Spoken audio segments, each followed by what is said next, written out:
Hello students, how are you?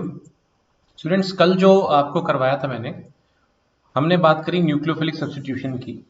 और उसी से जो है हम आगे कुछ और बात शुरू करेंगे। देखिए आज देखिए क्या चीज़ आती है कि जैसे लास्ट क्लास में मैंने आपको अलग अलग न्यूक्लियोफिलिक सब्स्टिट्यूशन रिएक्शंस करवाई थी। तो उसमें क्या है कि दो जगह कुछ ऐसी थी जहां पर हमें थोड़ा सा अटपटा सा लगा, कुछ जो है नॉर्मल बिहेवियर से अलग हमें ऑब्जर्व करने को मिला। वो लोकेशंस थी ये वाली। कौन कौन सी?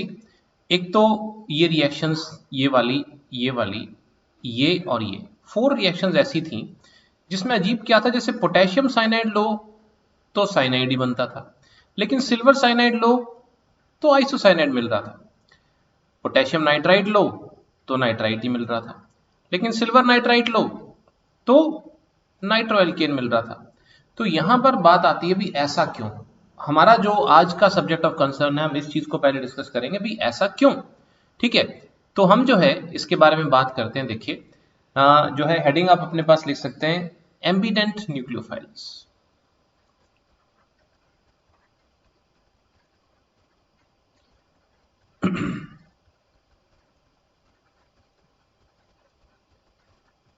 ओके, तो एम्बिडेंट न्यूक्लियोफाइल्स क्या होते हैं? इसमें हम अपने पास अपनी बात लिखें that there are certain nucleophiles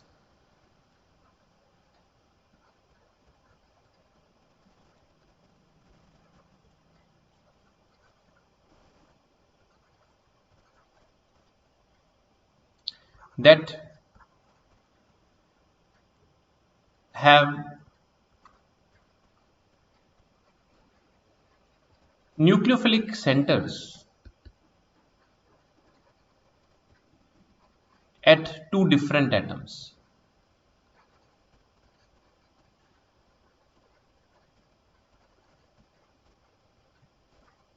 and hence can attack an electrophile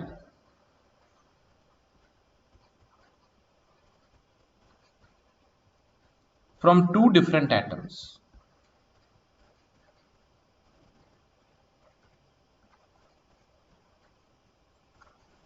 to get different products.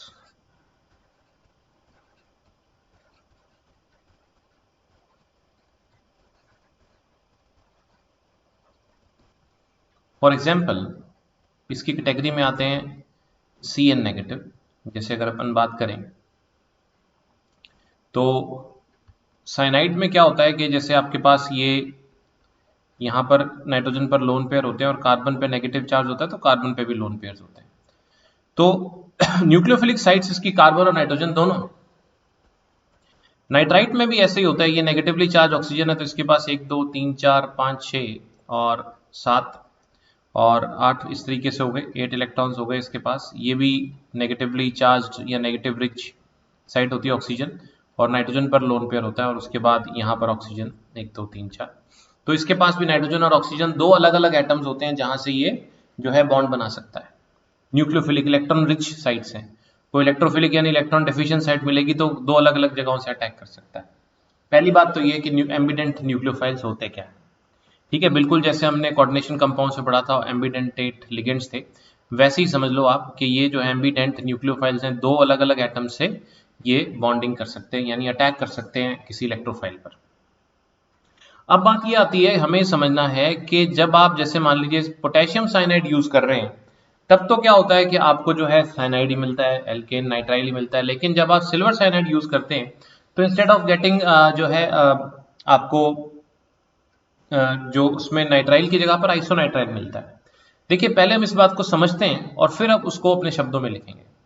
देखिए आप रिएक्शन करवाते हैं RX, जो हमने कल देखा था, कल रिएक्शन लिखा था RX plus KCN, this gives RCN plus KX। ठीक है, ओके। और दूसरी तरफ जैसे हमने क्या करवाया कि RX प्लस AgCN अगर हम करते हैं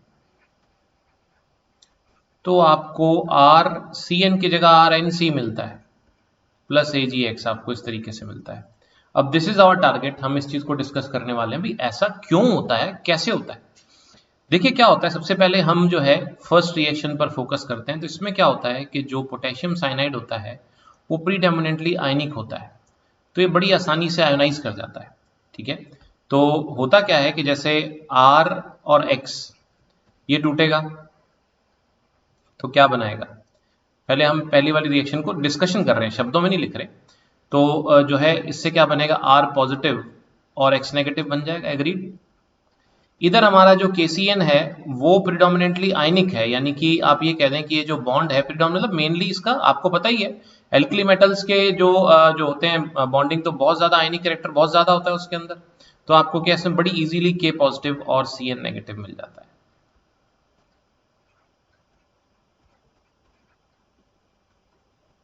ठीक है ना।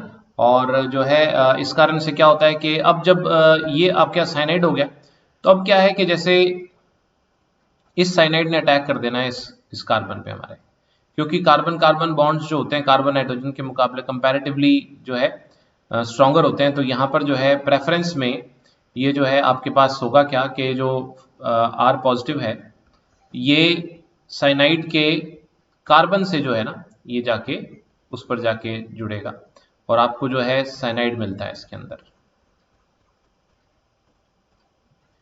ठीक है, ये तो हुई पोटेशियम के साथ, पोटेशियम साइनाइड के साथ साइनाइड ही मिलता है हमें। अब बात करते हैं कि सिल्वर साइनाइड के साथ फिर ऐसा क्या हो जाता है, वो देखते हैं। देखिए क्या होता है कि सिल्वर साइनाइड की जब आप बात करेंगे ना, तो सिल्वर साइनाइड जो जैसे अब उसमें भी पहले तो ये होगा कि RX तो अपना आयोनाइज करा और क्या बन गया इसमें R पॉजिटिव और X नेगेटिव।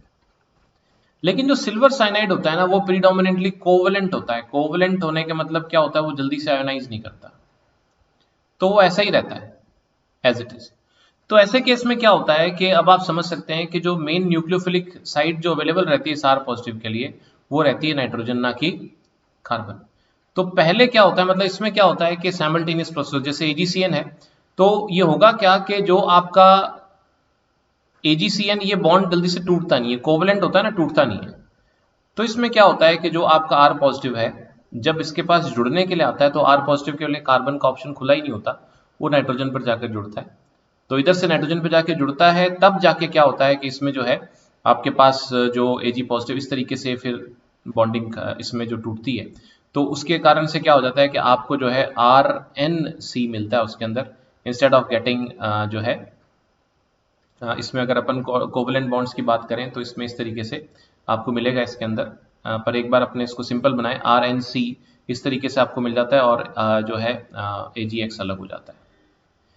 वही सिचुएशन नाइट्रो ग्रुप के साथ रहती है, नाइट्राइट में भी यही सीन होता है आपके पास कुछ ऐसा ही। तो इसमें अपन बात को लिख लेते हैं कि potassium cyanide is predominantly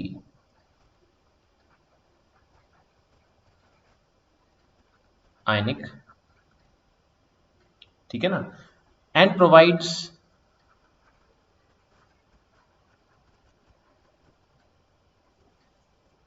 cyanide ions in solution।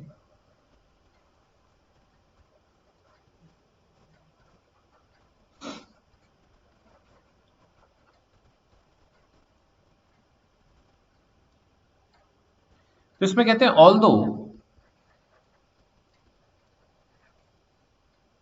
Carbon and nitrogen, जैसे हमने देखा था कि ये प्रीडोमिनेंटली आयनिक होने के कारण क्या करता है कि बड़ी आसानी से ये साइनाइड आयंस देता है। लेकिन तो देखो कार्बन नाइट्रोजन दोनों ही अपना इलेक्ट्रॉन पेयर डोनेट कर सकते हैं, दोनों अटैक कर सकते हैं। तो यहां पर क्या, although carbon and nitrogen both are in a position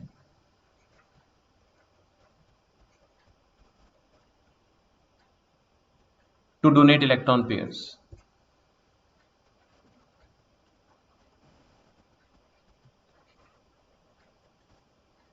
ठीक है ना, लेकिन जो है अटैक मेनली कार्बन एटम से होता है, but still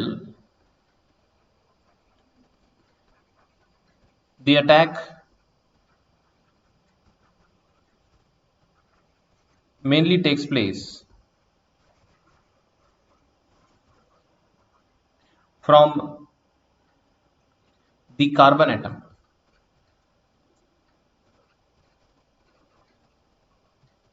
of cyanide and not from nitrogen,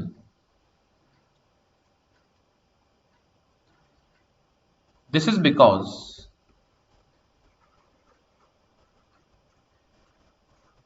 carbon carbon bond CC bond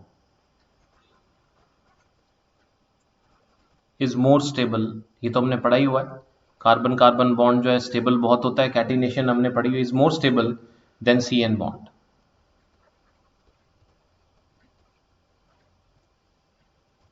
carbon nitrogen bond के मुकाबले ज्यादा स्टेबल होता है। ऑन द अदर हैंड, ये तो हुआ KCN का जिसे साइनाइड मिला। On the other hand silver cyanide जो होता है ना is predominantly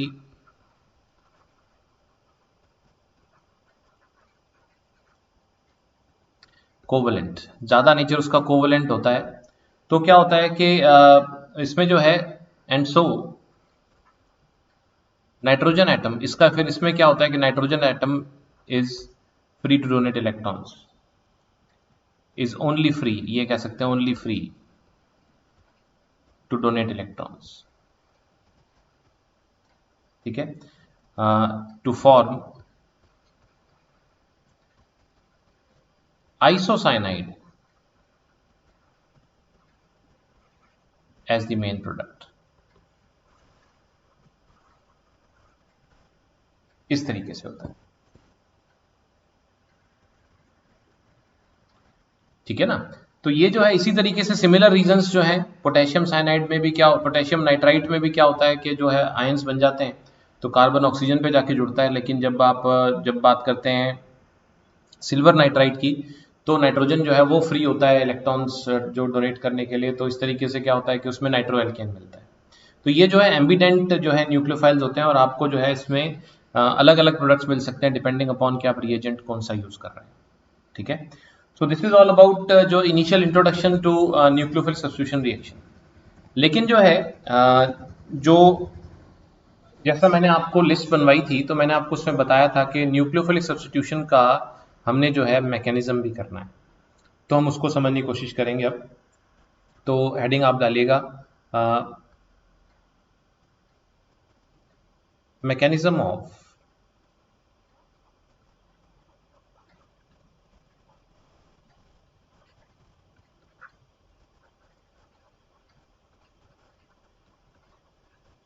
nucleophilic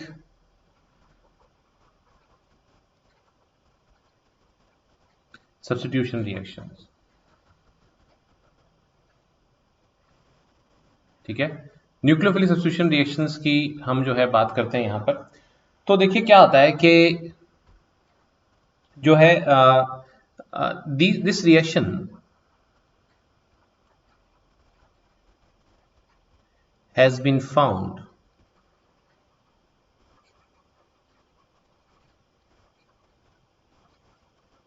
to proceed by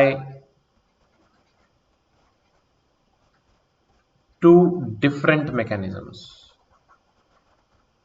दो अलग अलग मैकेनिज्म से प्रोसीड करती हुई दिखती है हमें।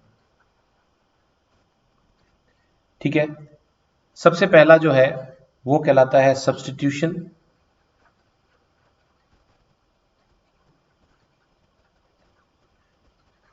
न्यूक्लियोफिलिक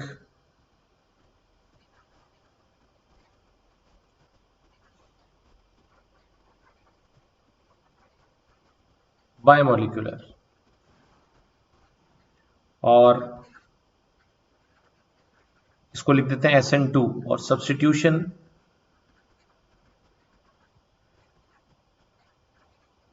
न्यूक्लियोफिलिक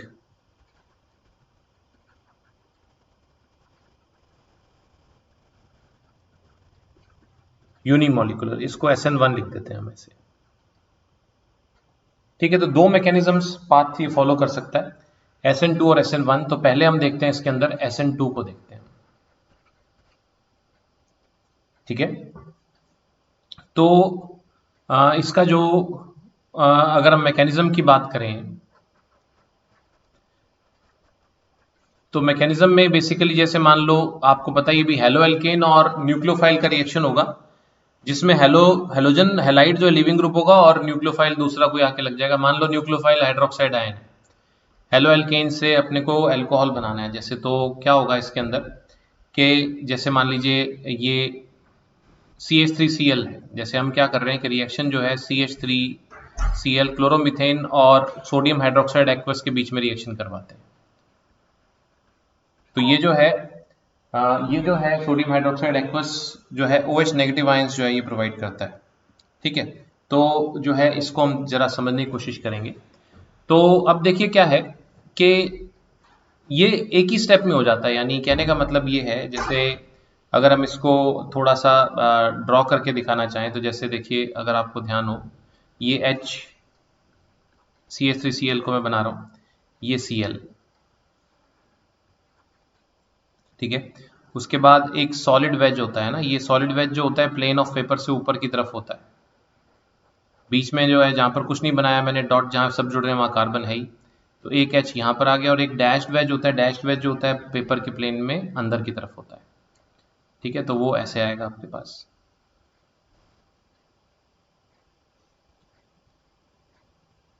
ठीक है, इस तरीके से आपके पास ये जो है हाइड्रोजन होते हैं, और थोड़ा सा हम प्रिसाइजली बनाना इसको, तो थोड़ा सा ऐसे। ठीक है, ये आपके पास जैसे CH3Cl है, इस पर सोडियम हाइड्रोक्साइड का जो न्यूक्लियोफाइल आता है वो OH नेगेटिव आयन आता है, वो अटैक करता है।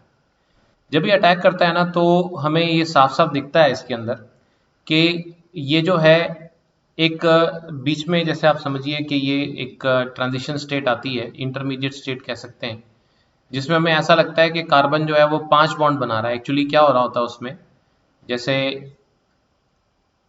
एक, जैसे ये कार्बन है तो कार्बन के 3 हाइड्रोजन तो लगे हुए हैं कार्बन के ऊपर, 3 हाइड्रोजन तो कार्बन के ऊपर लगे हुए हैं इस तरीके से,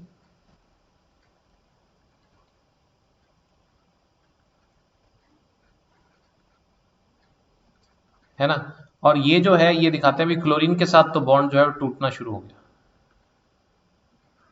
और OH के साथ जो बॉन्ड है वो बनना शुरू हो गया इस तरीके से। तो फाइनली जो है आपका जो स्ट्रक्चर बनता है वो ऐसा होता है कि जो है OH आके लग जाता है इसके ऊपर, जैसा मैं बना रहा हूँ वैसा ही आपको एक बार बनाना है। और ये हो गया आपके पास H, और ये जो है आपके पास हो गया ये इधर एक H, और ये तीसरा H, इस तरीके से। ये इस तरह के सॉलिड और डैश वेज की क्या नाटकबाजी है ये हम आने वाले टाइम में बात करेंगे। ये Cl नेगेटिव हमारा लीविंग ग्रुप हो गया। ठीक है, तो ये जो है इस तरीके से आपके पास प्रोडक्ट बन जाता है। ये आपका substrate attacking reagent nucleophile OH negative, और जो है आपके फाइनली जो है जो प्रोडक्ट बन जाता है। तो इसमें जो है कुछ ऑब्जर्वेशंस हमारी आती हैं, जैसे ये मैकेनिज्म है, इसके बारे में कुछ हम ऑब्जर्वेशंस जो हैं वो देख लेते हैं। पहले तो हम ये समझें कि ये जैसे आपका ये जैसे मान लीजिए क्लोरोमीथेन, ये सबस्ट्रेट हो गया, इसको लेबल अगर अपन करें तो ये क्लोरोमीथेन हो गया, है ना। क्लोरोमीथेन हमारा मेन सबस्ट्रेट है यहाँ पर।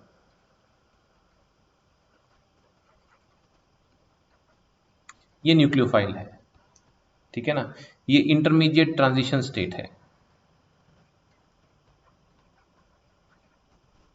ट्रांजिशन का मतलब होता है जब कोई चीज एक से दूसरे में कन्वर्ट हो रही हो ना, तो वो स्टेट जो होती है ट्रांजिशन स्टेट होती है, उसकी इंटरमीडिएट बीच की स्टेट। ठीक है, उसके बाद आपके पास सब्स्टिट्यूटेड प्रोडक्ट आ गया,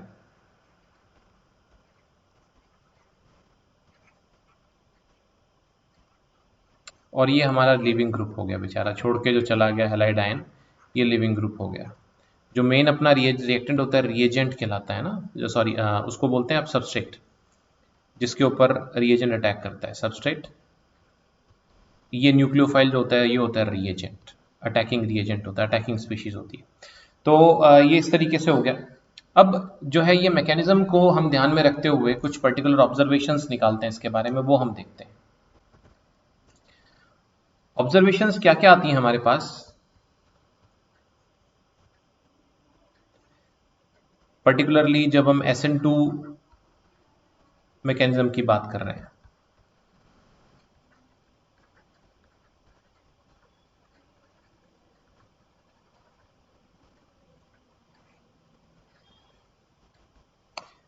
पहली ऑब्जर्वेशन ये आती है कि अगर आप बात करेंगे वो ये है कि the rate of reaction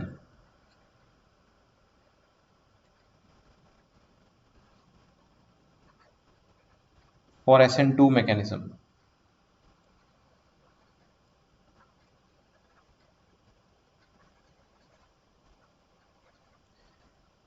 depends upon the concentration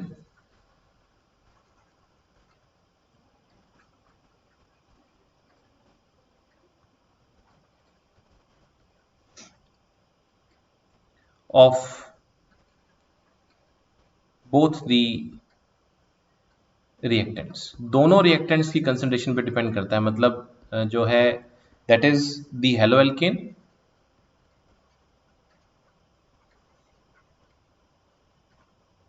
and the nucleophile.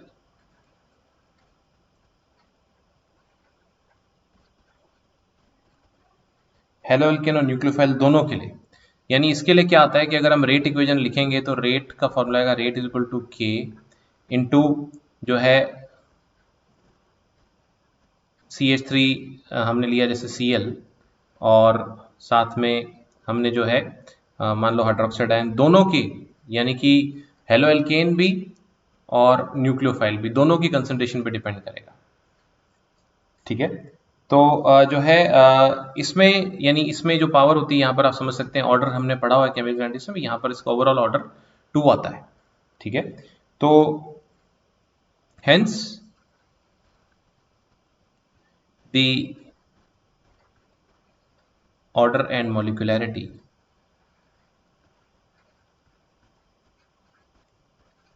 of this mechanism is 2, hence the name SN2। इस कारण से इसको SN2 नाम बोला जाता है। रिएक्शन या मैकेनिज्म कह दें is completed in a single step, इसीलिए ये एक सिंपल या एलिमेंट्री रिएक्शन आती है। देखिए क्या होता है केमिकल काइनेटिक्स के टाइम पे, थोड़ा मैंने आपको सुपरफिशियली बताया था, मैंने आपको बताया था मैं इस स्टेज पर आकर ऑर्गेनिक में आपको समझाऊंगा, तो यहाँ पर वो स्टेज आ जाती है जिसके बारे में मैं आपके साथ अभी आने वाले टाइम में इन चीज़ों के बारे में डिस्कस करूंगा। फिलहाल आप समझें कि केमिकल रिएक्शंस जो होती हैं ना, वो कितने स्टेप्स में कोई रिएक्शन पूरी होती है उस बेसिस पर उसको 2 कैटेगरी में डालते हैं, एक होती है सिंपल या एलिमेंट्री और दूसरी होती है कॉम्प्लेक्स रिएक्शन। सिंपल या एलिमेंट्री रिएक्शन जो होती है सिंगल स्टेप में हो जाती है, जैसे ये जो आपने देखा है, जो इसका मैकेनिज्म हमने लिखा ना, ये एक ही स्टेप में, कोई स्टेप 1 स्टेप 2 ऐसा नहीं लिखा हमने, कोई मैकेनिज्म में कोई एक सिंगल स्टेप मैकेनिज्म है इसका। तो सिंगल स्टेप मैकेनिज्म में हम ये मानते हैं कि जो एक बैलेंस इक्वेशन में, और मॉलिक्यूलरिटी क्या चीज होती है, एक पर्टिकुलर स्टेप में जो आपके रिएक्टेंट्स होते हैं उनके जो नंबर ऑफ मोल्स होते हैं उनका सम टोटल मॉलिक्यूलरिटी होती है।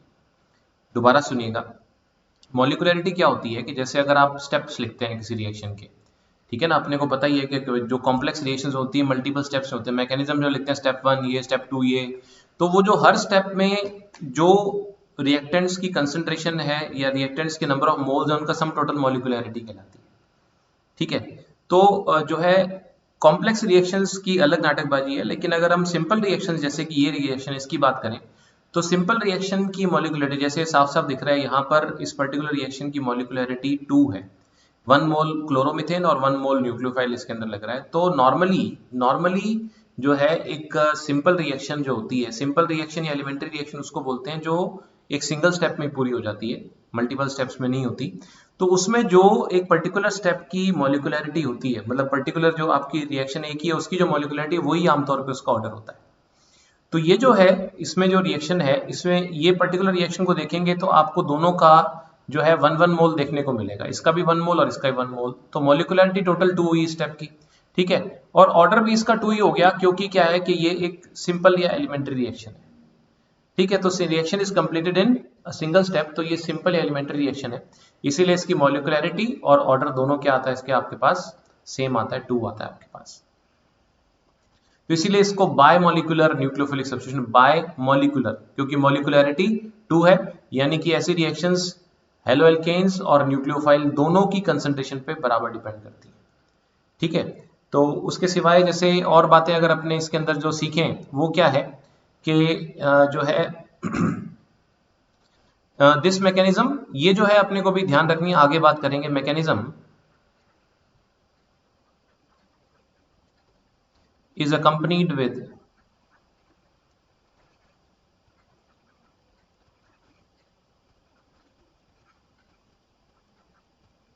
inversion of configuration।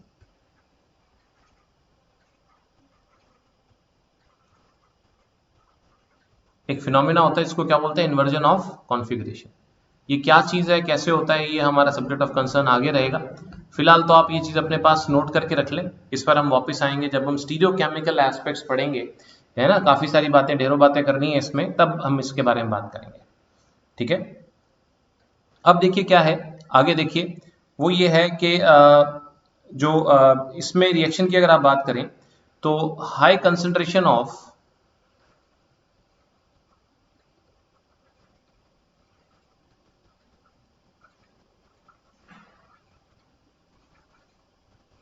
Nucleophile favours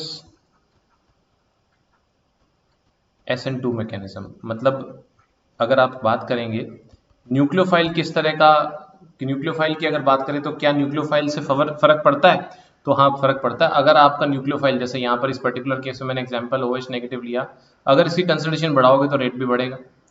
तो वो कहता है high concentration of nucleophile favours SN2 mechanism. ठीक है, तो जो है फिर किस तरह के न्यूक्लियोफाइल इसको फेवर करेंगे, अगर स्ट्रॉन्ग कंसंट्रेशन हाई हो और अगर स्ट्रॉन्ग न्यूक्लियोफाइल्स हो तो भी ये मैकेनिज्म फेवर होगा, क्योंकि न्यूक्लियोफिलिक कंसंट्रेशन पे ये डिपेंड करता है। स्ट्रॉन्ग जो है न्यूक्लियोफाइल्स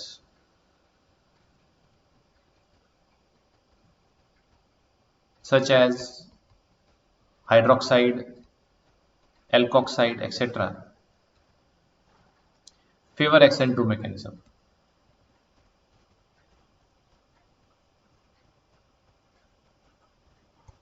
ऑक्सीजन पे क्या होता है, ये hydroxide OH negative, alkoxide OR negative. अगर ये CH3 होता तो मिथॉक्साइड कहलाता, C2H5 होता तो इथॉक्साइड कहलाता। ये बड़े अच्छे न्यूक्लियोफाइल्स होते हैं क्योंकि ऑक्सीजन पर लोन पेयर ऑफ इलेक्ट्रॉन्स होते हैं इसके अंदर। ठीक है, तो ये भी जो है SN2 मैकेनिज्म को फेवर करते हैं। ठीक है, अब जैसे अगर अपन बात करें कि जैसे सपोज कीजिए, जैसे हमने इलेक्ट्रोफाइल के बारे में बात कर ली, अब अपने सबस्ट्रेट के बारे में बात करते हैं।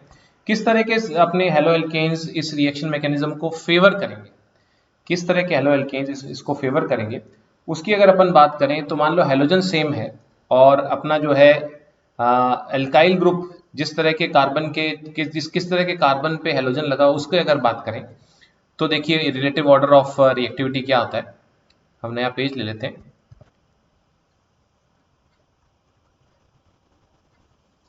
वो ये है कि दी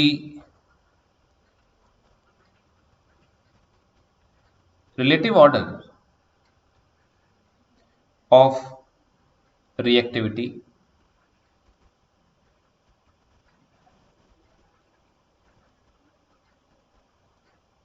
of various alkyl halides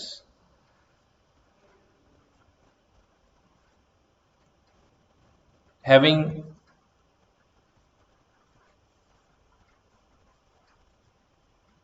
same halogen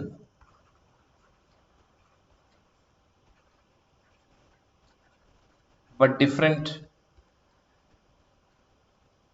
alkyl groups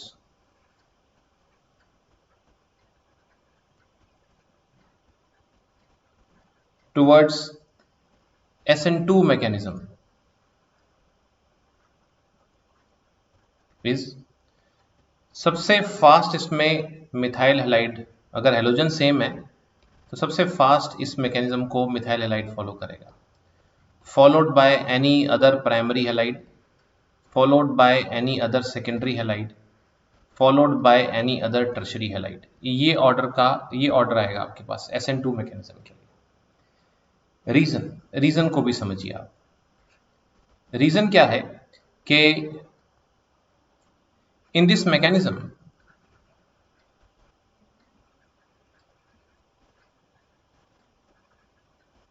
the nucleophile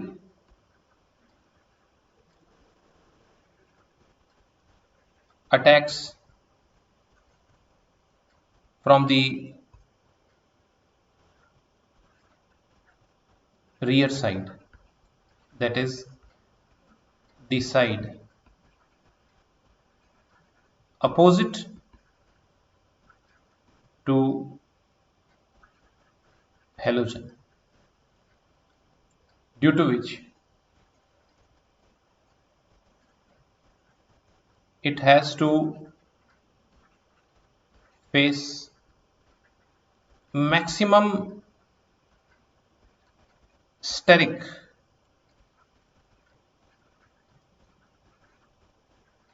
crowding in case of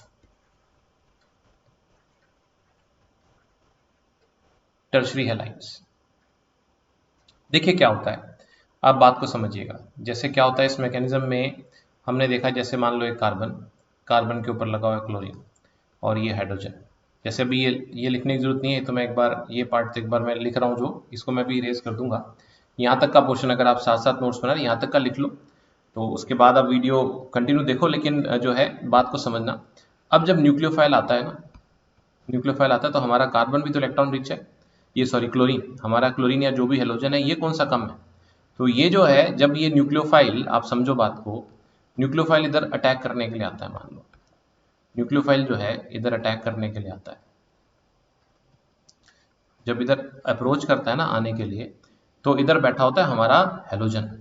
halogen होता है गुस्से में तमतमाया हुआ, क्योंकि उसको हटाकर न्यूक्लियोफाइल ने लगना, उसको पता है, ठीक है ना। तो ये जो हेलोजन होता है ना, ये गुस्से में लाल हुआ होता है। बात को समझें, गुस्से में लाल होने का मतलब कि ये जो है अत्यधिक क्रोधित होता है, क्योंकि ये सामने से आने वाले न्यूक्लियोफाइल के ऊपर गुस्सा होता है, ये बहुत गुस्से में होता है।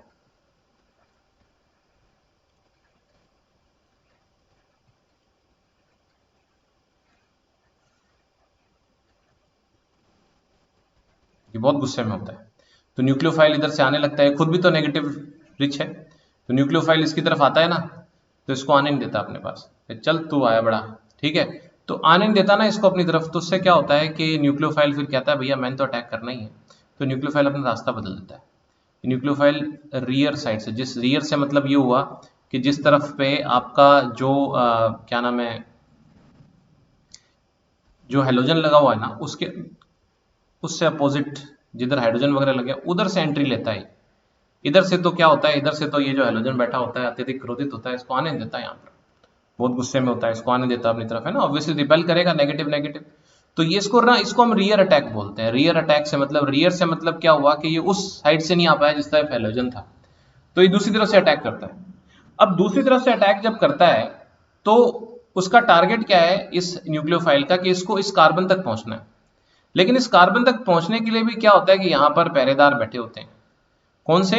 ये वाले, आप समझो ये वाले पहरेदार। कौन से? ये जो कार्बन से लगी हुई चीजें होती हैं।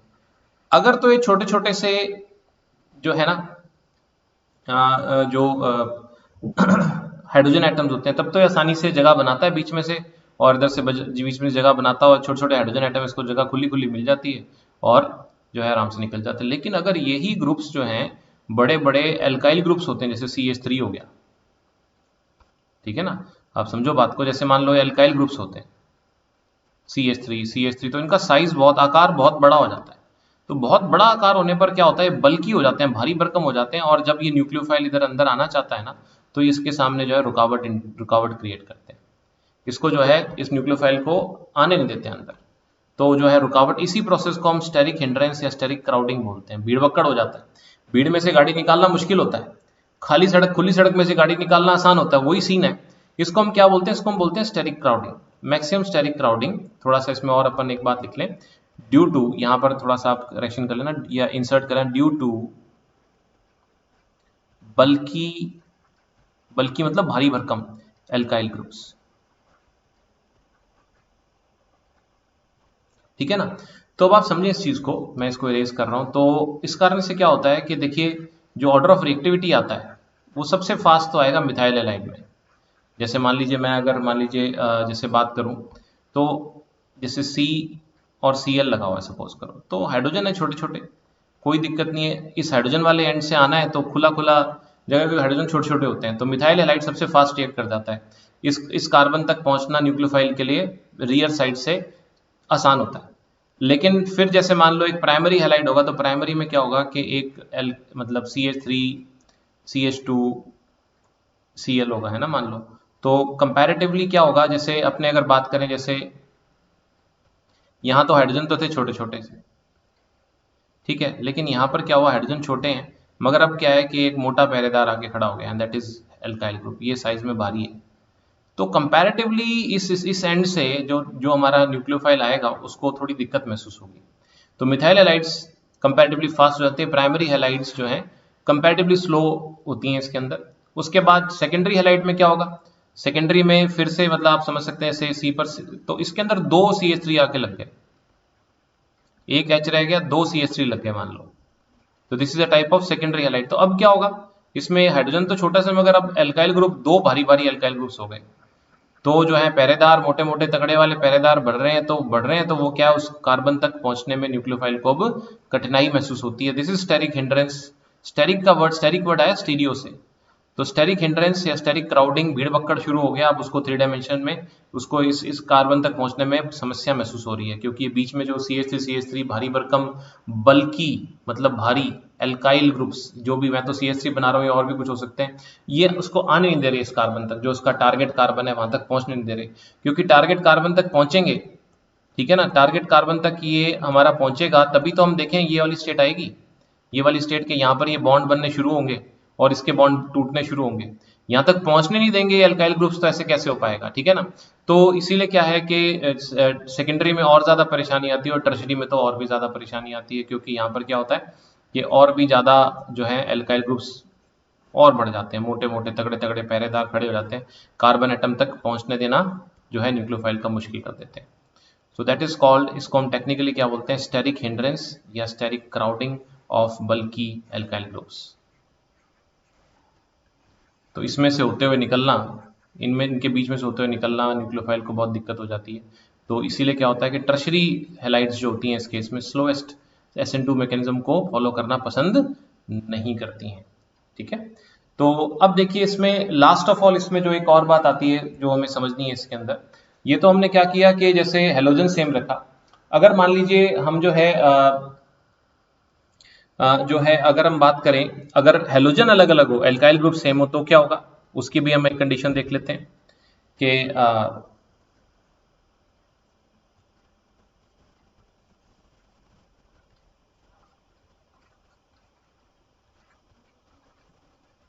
the order of reactivity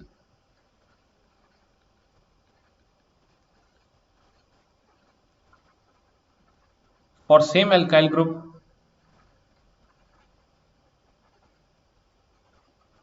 but different halogens